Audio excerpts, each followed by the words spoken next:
Hello friends, you are most welcome in my channel VK education and information. दोस्तों, आज जो मैं करा रहा हूँ वो है क्लास 10 सोशल साइंस का 2013-14 का फाइनल एग्ज़ाम का पेपर समेटिव असेसमेंट 2। तो देखिए, बहुत ही इम्पोर्टेंट है। इसमें से बहुत कुछ बच्चों के आने वाले एग्ज़ाम में आएगा, तो बच्चे इसको कर लेंगे तो उनको बहुत हेल्प मिलेगी। तो चलिए करते हैं स्टार्ट। अगर अभी तक आपने हमारे चैनल को सब्सक्राइब नहीं किया तो चैनल को भी सब्सक्राइब कर लीजिए, ताकि आने वाली सारी वीडियो आप तक पहुंच सके।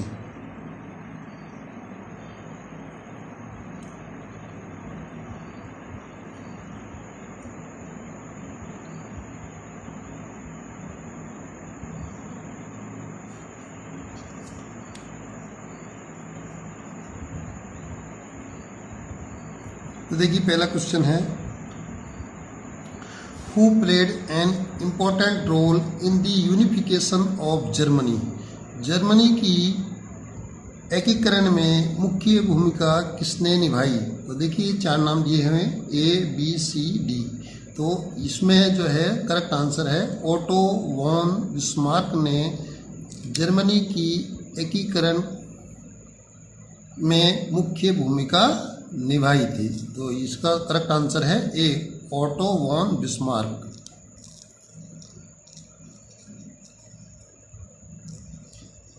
नेक्स्ट है और में, विच यूरोपियन कंट्री कॉलोनाइज्ड वियतनाम?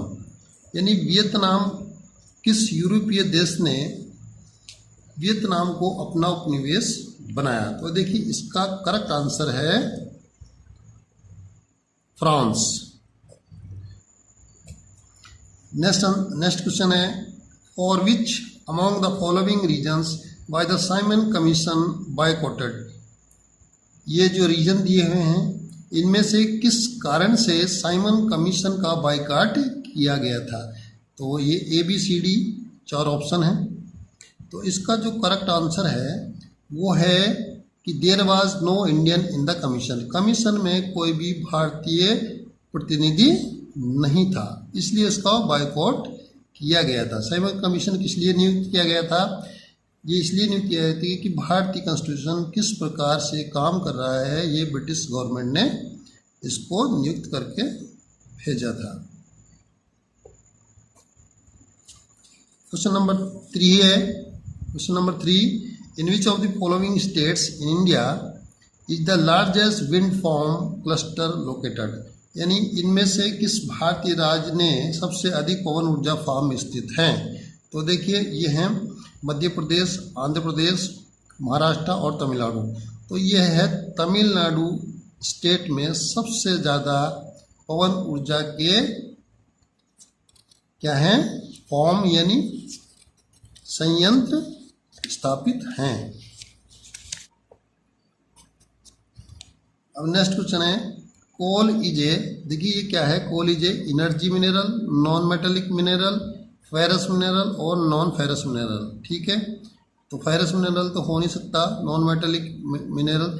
तो इसका करेक्ट आंसर है ये एनर्जी मिनरल है। इससे क्या होता है, एनर्जी जनरेट करते हैं हम, इलेक्ट्रिसिटी बनाते हैं कोल से।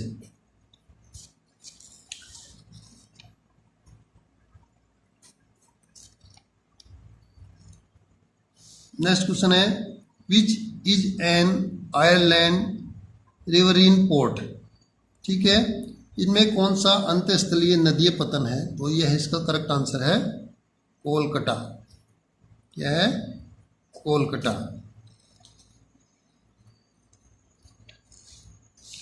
नेक्स्ट क्वेश्चन है, the aim of the popular movement in Nepal in April 2006 was? देखिए, अप्रैल 2006 में नेपाल में जन आंदोलन का उद्देश्य क्या था? राजतंत्र की बहाली, तानाशाही की बहाली, लोकतंत्र की बहाली और इनमें से कोई नहीं। तो ये था रेस्टोरेशन ऑफ डेमोक्रेसी, यानी लोकतंत्र की बहाली। ये इसका करेक्ट आंसर है। अब 7 क्वेश्चन है, फेडेकोर कंप्राइज ऑफ? देखिए, फेडेकोर क्या है? ये एक ऑर्गेनाइजेशन था जो किसने बनाया था?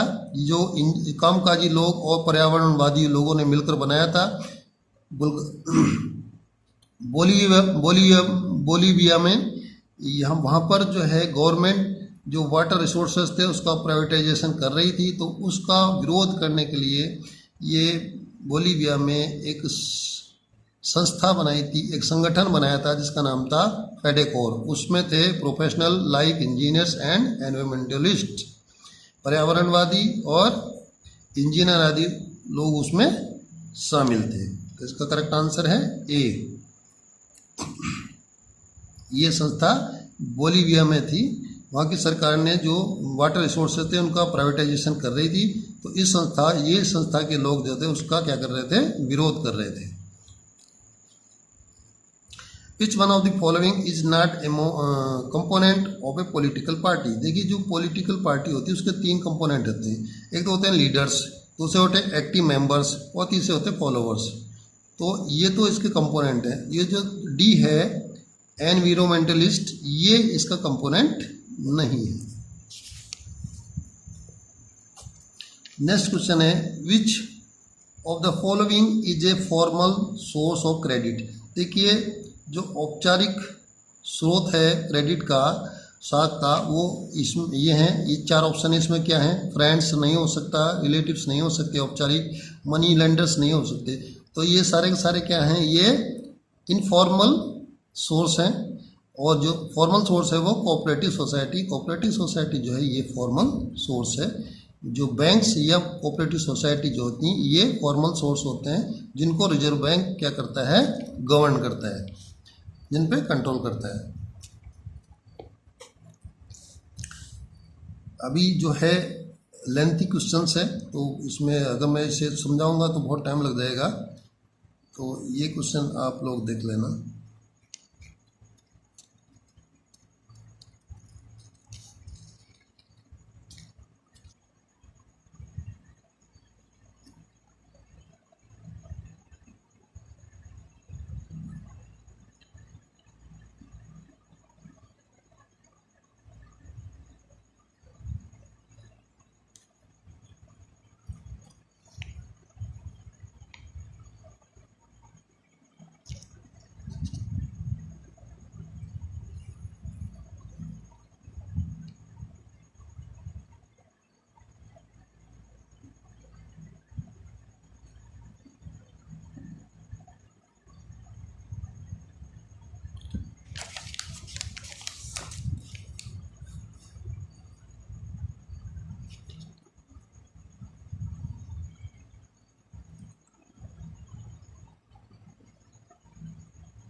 Thank you.